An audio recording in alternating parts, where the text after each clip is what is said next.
It's time for a little comedy, a little content, and a lot of conversation. It's the Geno Jones Show, exclusively right here on YouTube. And now here's your host, Geno Jones. Hey, what's happening, everybody? It is showtime. Geno Jones Showtime. I'm here. Yes, it's me, live.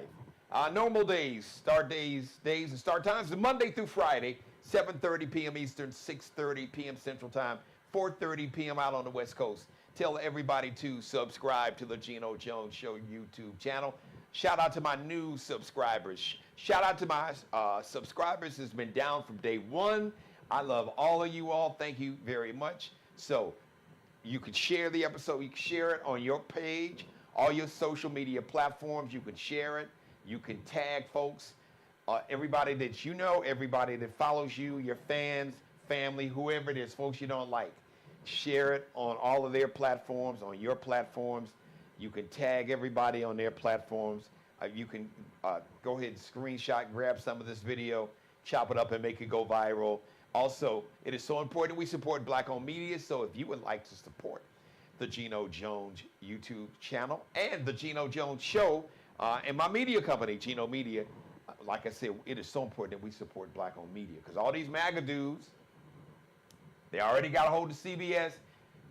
They've had the Fox propaganda channel for a couple decades now. They got Newsmax, News Nation, One America Network, and the dude is now trying to get David Ellison, whose daddy is Larry Ellison, straight MAGA billionaires. They already got CBS. Now they're trying to get Warner Brothers, all the Warner Brothers, including the Warner Brothers cable channels. That would also include CNN and TBS and TNT. So it's so important that we got to create our own media platforms. Because without the eyeballs, without the views, without the clicks, they won't survive long. With all the billionaires, them billions ain't gonna do you no damn good if ain't nobody watching. So when we know that these people are anti-black, really anti-humanity, anti-blackness, anti-Semitism, misogynist, sexist, homophobic, anti-Muslim, anti-immigrant, anti-anybody that's not a white, straight, male, billionaire man. So I digress. But thank you for tuning in today, watching the show live.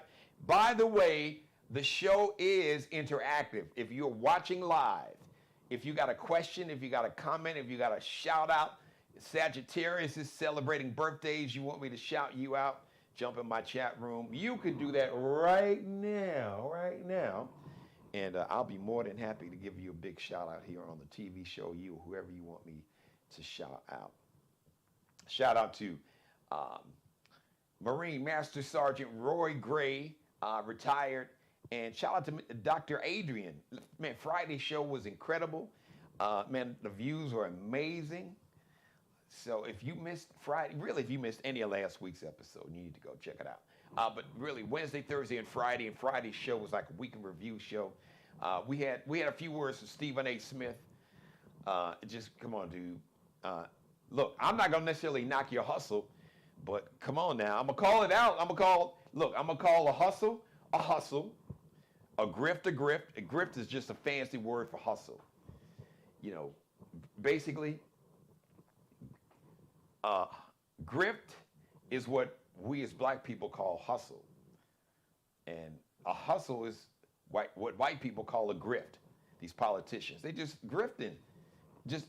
They'll say and do anything to get people amped up so they can make money off the hatred and the fear and the bigotry. And I've been talking about that on this show for 5 years. But first, I'm going to kind of go there. But I need to shout out to Alexander O'Neal, legendary R&B singer. He was really now here's a fun fact. Alexander O'Neal was the original lead singer for The Time. Like The Time, Morris Day eventually became the leader, the front man. Alexander O'Neal was the original. As a matter of fact, there's one of my first big guests 5 years ago was Jimmy Jam and Terry Lewis. That episode is here on my YouTube channel, and they talked about it. Basically, kind of went into, yes, Alexander O'Neal was the original lead singer for The Time, but I think it was a money issue. Alex was like, look, I got to get paid, whatever. And Prince was like, all right, I'll get back with you. And then he got Morris Day, and now the rest is history. But Alex went on to have an incredible solo career. Some of the greatest R&B albums produced by Jimmy Jam and Terry Lewis when they first started producing, when Prince fired them for producing the SOS Band's debut album, which is really the best thing that happened to Jimmy Jam and Terry Lewis, because they haven't looked back. But Alexander O'Neal, his first couple of albums were amazing in the mid and late 80s. So he recently got out of the hospital after spending 2 weeks in the ICU with pneumonia and an enlarged heart, only to return to his apartment that was destroyed by a fire. So for those who believe in the power of prayer or positive thinking or all the above, make sure that you lift up Alexander O'Neal, who's been going through it. And lift up Bernie Mac's daughter, Janice McCullough. I saw she did a podcast for somebody, because I know she does a lot on her own, because I follow her on Instagram. And she was on someone's podcast, and she just talked about, and I know how much she loves her dad, because I know how much her dad loved her, because I mentioned like 30 years ago, Bernie and I were neighbors when I was still in Chicago and doing radio. Actually, when I left in 95, but like from 93 to 95, we were neighbors.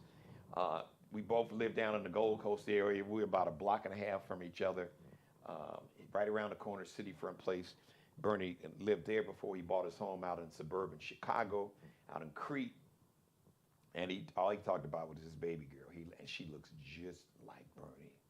Better looking version, but she looks just like my man Bernie. Rest in power, brother. You know I love you. Nothing but love, man. It was just really a good dude. And if he was your friend, and if he knew you were not phony and you were a real dude and were a true friend to him, Bernie was 10 toes down with you. And she just talked about the tragic, last few months of his life and how he was dealing with the sarcoidosis. Yeah, I think I'm pronouncing it right. Sarcoidosis. Anyway, and it affects the lungs. And apparently he got sick, I think she said like 10 years earlier. So he had a bad case of pneumonia. So toward the end, the sarcoidosis caused him to have this horrible pneumonia that eventually caused him to be on a ventilator. And she talked about how, I guess Bernie just got tired of the ventilator, and he would start to take the ventilator out of his mouth, and how the nurses and the doctors actually had to restrain him, literally put restraints on his arms and his hands so he wouldn't take out the ventilator. And she talked about a day or two, I think the day before he passed, she said, he told her that he said, I'm dead, I'm dying. And she thought he was joking, because she said, back in the day he would joke about that, but he said it again. He said, I'm dead, or I'm thinking she said, I'm dead. And she realized that he wasn't joking. And then the next day, Janice, his daughter, said her mom, Bernie's wife, Rhonda, got a call from the hospital, said that Bernie had coded. Coded means your heart stops. They had to revive him a couple times. And Janice said when her and her mom, Bernie's wife, got to the hospital, it was too late. He had transitioned. And she said that caused her to have a very deep depression that made her consider and think about committing suicide. She said Bernie kept a lot of guns. I guess he had a safe where he had, she called it an arsenal. And she said at the lowest, she never went and got the weapons, the guns, but she was very candid on this podcast. She just talked about there were moments where she said, I could just go and get one of these guns, and I'm paraphrasing her quote, and blow my brains out, which it broke my heart when I read that. But she just talked about the incredible pain and the deep depression that she was in, and she's still going through grieving about her dad, because her dad was and still is her superhero. And she says superheroes don't die. So it was just really, it was heartbreaking to see that. So Janice, shout out to you, my sister. I always lift you up in prayer because, um, like I said, when Bernie and I met in 90, was it 90? When Def Comedy Jam first hit, and when he first went on Def Comedy Jam, when he killed it, and they brought the show, they came to Pittsburgh, Pennsylvania, 90, I think it was 90, yeah, it had to be 90 or early 91. But anyway, that's when we met and found out that we both, we grew up on the south side of Chicago. I went to Dunbar, he went to CVS, both high schools. Probably had the two best bands in the city, and they would battle. And we both kind of grew up in Inglewood. He was a little further south of me, south and east of me, that part of Inglewood. I think down around 69th. There was an old high school called Parker, and it was Robeson, just east of Halsted before you got to the Dan Ryans, that general area. And then I was a little further north and west, 59th around Racine. But anyway, I digress. But we found that we grew up in Chicago and just became good friends. And then I wound up coming back to Chicago in '93 to do radio, do an afternoon show at V103, and then we got in touch with each other. But we were always good. He would always, when I left and went to Memphis, actually when I left and went to Detroit, and then I went to Memphis, and I said, hey, Bernie, man, I want you to come on my morning show. And he would always find time. A lot of times he was really busy because we started doing the Ocean series. He was doing a whole bunch of movies. I mean, Who's the Man? He was in Friday, but he was so excited when he got the whole Ocean's 11 series with George Clooney and Brad Pitt. But I would reach out to him, and sometimes he would be like, hey man, I'm shooting this movie. He said, but as soon as I finish up, man, I'm gonna, I'd love to come on with you. And he did. And I never forgot that. So, to this day, it haunts me that I just was not able to get back to Chicago in 2008 when he passed away. Rest in power, brother. Brother Bernie, I love you, man. And Janice, your daddy, he still loves you because his spirit is with you. And you know that. But I'm just telling you anyway, because I don't know exactly how old you were in the mid-90s. I think you were probably just going into your teenage years, I think. But anyway, your daddy loved you because all he talked about was you and your mom, Rhonda. So you have a right to grieve your dad. There is no expiration date on grief. There is no handbook. There's no textbook. There's no playbook. There is no right and wrong way to grieve. That was your daddy. Like you said, that was your superhero. So you have a right to grieve any way that you need to. And I'm sure that you have,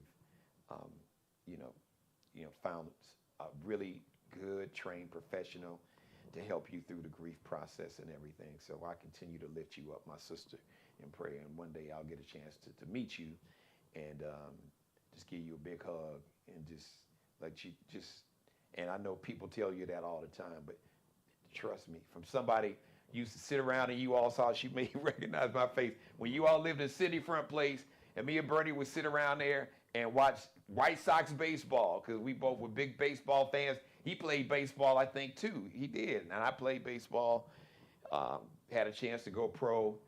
We both were big Chicago White Sox fans. And then he did this place called Milt Trenier in the Bernie Mac Review on Monday nights.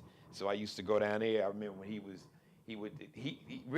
like shut down. So this legendary club called the Cotton Club, they would have open mic night on Mondays. As a matter of fact, Michael Clark Duncan was like a bouncer at the Cotton Club, and like anybody would come through, and everybody that thought they were talented and funny would come through the Cotton Club on Monday night. It was like open mic night. And man, your daddy shut that day. He turned it out. He shut Monday nights down at the Cotton Club. He killed it like he always did anytime he hit the stage. So, but like I said, the days Bernie and I would sit around on his section or his couch and watch baseball and just talk about, sports and, life and our families. So he worshiped the ground that you and your mom walked on, and I know you know that. So I just want to lift you up in prayer, my sister. But I thought it was, hopefully it was cathartic and therapeutic for you to kind of be able to get some of that off your chest on that podcast. And I'd love to have you on this show. We can just celebrate, celebrate your dad's life, because it's a lot to celebrate. And just, two guys growing up on the south side of Chicago. I know his mom meant a lot to him. A lot he was doing for his mom and for you and your mom. And, we both had the same commitment to our mothers and our families. So we bonded on a human level. It really didn't have any. We just happened to meet because we both were in the entertainment industry. But our bond was our humanity and, our common spirit in terms of, who we really were, not what we did, but who we were as people. So I lift you up in prayer, my sister. Continue to lift you up in prayer and celebrate your dad's life. But grieve however you need to grieve, whenever you need to grieve, as long as you need to grieve, and whatever gives you comfort. And if anybody else got anything to say about that, I will paraphrase what your daddy would say, and I know you know it. He would tell them to y'all can leave my baby alone and you can shut the fuck up. That's exactly what your daddy would say, and I know you already know that. So I just wanted to say that because I got a chance to see this podcast earlier today, preparing for the show, and I got a chance to see this conversation that Janice McCullough, Bernie Mac's daughter, had talking about her dad and just the last few weeks and how the depression that it threw her into and that she still wrestles with. So, all right. So let me segue here. Before I get out of here, listen, I have told you all that Orange Hitler, first of all, is a hustler, straight con man, and he don't give a shit about anybody, but his racism never ceases to amaze me. I expect it. But here's the latest example. So apparently Orange Hitler has removed Martin Luther King Jr. Day and Juneteenth Day from the days that Americans can go to any of the national parks for free. So I guess these certain holidays, and two of the holidays was Dr. Martin Luther King Jr. holiday and Juneteenth Day were days considered holidays to where if you went to one of the national parks, you could get in for free. So now he removed that, but he replaced the King holiday and Juneteenth Day with his birthday, which is Flag Day, June 14th.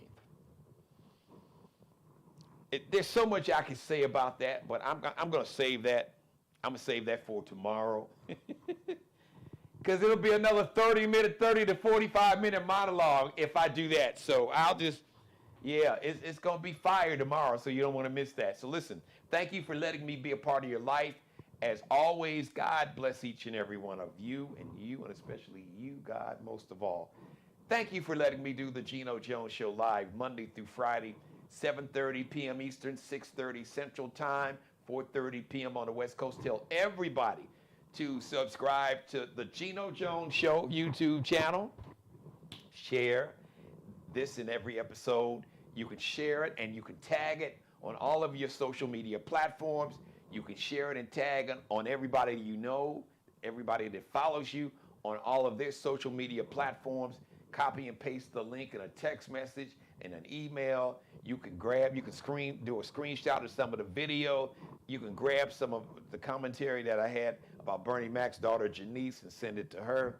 So I lift that sister up in prayer and just say that, look, I love you like I love your dad, because he's just, and your mom, Rhonda, because he's just good people. So I continue to lift you and your mom up in prayer, Janice. So you can screenshot that, grab that video, clip that video, and send it to Janice for me. All right? now, Monday through Friday. Just a heads up. Well, I'll wait till Thursday. We've got a programming note, but I'll save it for later in the week. Thanks to everybody watching the show live. Everybody in the chat room. The show is interactive when you're watching me live once again. If you got a question or comment, you want me to shout out a birthday shouts to my Sagittariuses. It is Sagittarius season. Yes, it is. Or you want me to celebrate you or celebrate somebody else? Or you got a question or comment, you want to come for me? Be careful, because if you try to come for me and I don't send for you, or if I didn't send you, then I'm going to send you back where you came from. So, and I'm going to do it with a smile, maybe. So I digress. Shout out to Markel Bailey, the official barber and hairstylist for the Geno Jones Show, the CEO of Designer Cuts. Check him out on IG, on Instagram, Kelby Cutting Up, KELBECUTTINUP. Allie Jones is the official wardrobe consultant and stylist for the Geno Jones Show. She is the CEO of, actually check her out. She is her own CEO, but check her out on Instagram, lx.ncl_. That's not the official name of her company, but that's how you can find her, and her Lexi Jones collection on Instagram. She just made a new piece for a performer. It is amazing. It's amazing. So from figure skaters to ice skaters to those who do performative dancing, pole dancing, performers, just go to follow lx.ncl_ on Instagram and check out this amazing, the latest piece in the Allie Jones collection. It's amazing. That's all I can say. Just you see for yourself. You don't have to take my word for it. Once again, I want to thank everybody that has supported Black-owned media in general, and the Geno Jones Show and Geno Media LLC specifically. If you would like to support the show and my media company financially, you can become a sponsor or advertise. I would be honored to have you as part of the Geno Jones Show family right here. Just go to Geno Jones Show at Gmail. Shoot me an email at genojonesshow@gmail.com, and I'll send you all the information about being a sponsor, advertising, or if you would just like to support the show financially. Maybe you don't have a company and a TV commercial or digital video ad, that's okay too. You can create one, or you can just support the show financially using Zelle or Cash App. If you use Zelle, use my email address that I just gave you, genojonesshow@gmail.com. genojonesshow@gmail.com, or you can Cash App $Dad G Jones, all one word, $, capital D, lowercase a-d, capital G-J, lowercase O-N-E-S. No amount is too large or too small. No amount is too small or too large. All right, thank you, everybody. I love each and every one of you. I'll see you live Tuesday, 7:30 p.m. Eastern, 6:30 p.m. Central Time, 4:30 p.m. in the afternoon on the West Coast. Must-see TV. Don't miss it. If you missed any of this episode, go back and watch this and binge watch this and all my back episodes. We'll see you live Tuesday evening, 7:30 p.m. Eastern. Chicago, everybody, Central Time, 6:30 p.m. in the evening, 4:30 p.m. in the afternoon, tomorrow or Tuesday. Until then, God bless. Be blessed. I love you. Thank you for watching. Subscribe and tune in to the next episode of the Geno Jones Show, exclusively right here on YouTube.